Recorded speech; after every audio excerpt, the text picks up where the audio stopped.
जून की एक ठंडी शाम थी जब 6 दोस्त विशाल, रोहित, नीरज, मीनाक्षी, प्रिया और सौरभ ने पहाड़ों में घूमने का फैसला किया। सब ने मिलकर सामान बांधा और एक पुरानी जीप में निकल पड़े।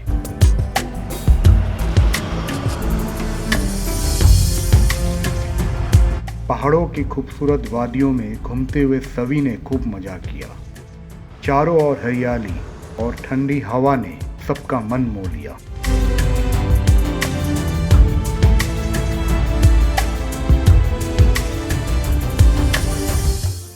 रात होते ही वे एक छोटे से जंगल के किनारे कैंप लगाने का फैसला किया।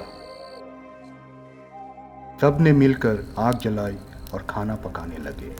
मजेदार कहानियां सुनते हुए और गाने गाते हुए रात बीतने लगी। पर किसे पता था कि ये उनकी आखिरी रात होगी।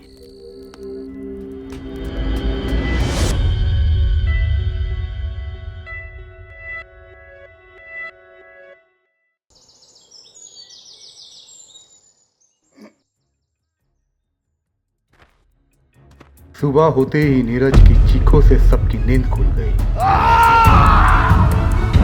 जब सब बाहर आए तो देखा कि मीनाक्षी, प्रिया और सौरभ की लाशें खून से लथपथ पड़ी थी। सब सन्न रह गए। विशाल और रोहित ने जल्दी से पुलिस को खबर की।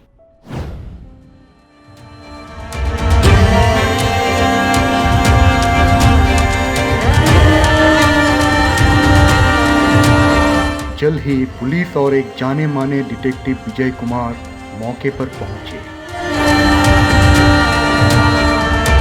डिटेक्टिव विजय ने मामले की जांच शुरू की। पहले उन्होंने दोस्तों से बातचीत की और घटना स्थल की बारीकी से जांच पड़ताल की। विजय ने सबसे पहले सोचा कि ये किसी बाहरी आदमी का काम हो सकता है, लेकिन कोई निशान या सबूत ऐसा नहीं मिला जिससे ये सिद्ध हो सके।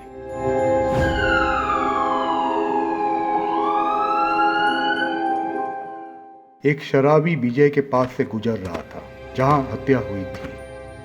विजय ने उसे बुलाया और इस हत्या के बारे में पूछताछ की, लेकिन वो कुछ नहीं बता पाया। प्रश्न पूछने के बाद विजय ने उसे जाने दिया। उसके बाद उन्होंने सबको अलग अलग पूछताछ की और पाया कि सबके बयान मेल खा रहे थे सिवाय नीरज के। नीरज के बयान में कई जगह पर विरोधाभास थे।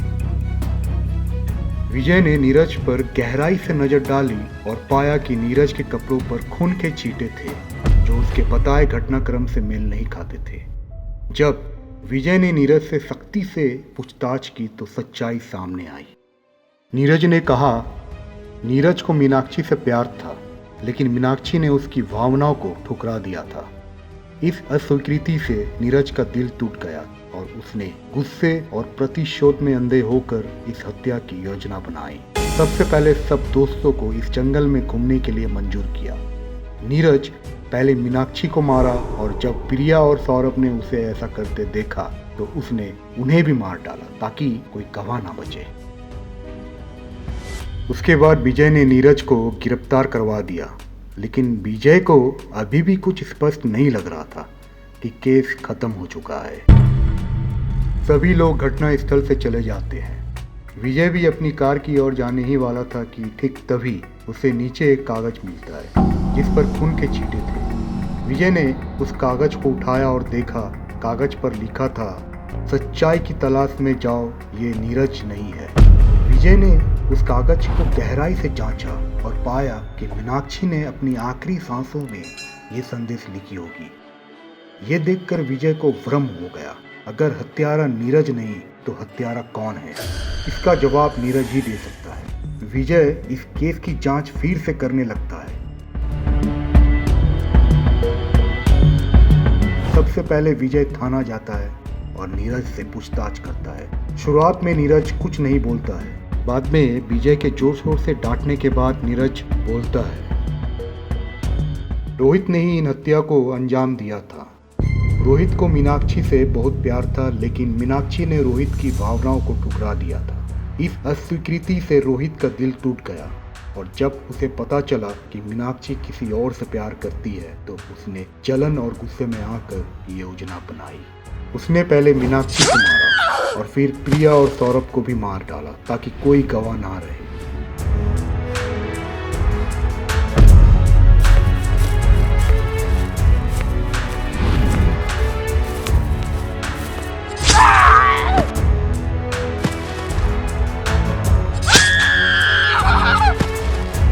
नीरज ने भी इस हत्या को होते देख लिया था। पुलिस से बचने के लिए उसने नीरज को फंसाया। रोहित ने नीरज को भी मारना चाहा, लेकिन उसने उसे फंसाया और धमकी दी, अगर तू किसी को इस हत्या के बारे में बोला तो मैं तेरी माँ और बहन को मार डालूंगा। नीरज एक गरीब लड़का था और वो अपनी माँ और बहन से बहुत प्यार करता था। इसलिए रोहित के कहने पर नीरज ने हत्या का इल्जाम अपने ऊपर लिया था। अंत में विजय ने रोहित को गिरफ्तार कर लिया और नीरज को बरी कर दिया गया। तो मेरे दोस्तों, इस घटना ने दिखाया कि सच्चाई कभी कभी बहुत गहरी और जटिल होती है।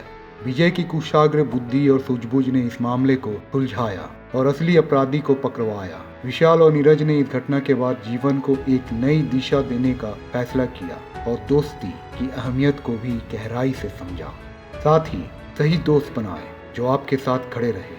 नकली दोस्त कभी नहीं बनाए जो इल्जाम लगाते हैं और फिर छोड़ जाते हैं। और अगर प्यार में धोखा मिले या वो किसी और से प्यार करे, इसका मतलब ये नहीं कि उसे जान से मार दो। मेरा मानना है कि ये सब छोड़ो और अपने काम पर ध्यान दो, एक कामयाब इंसान बनो। आज की कहानी यही समाप्त होती है। फिर मिलेंगे नई कहानियों के साथ। धन्यवाद।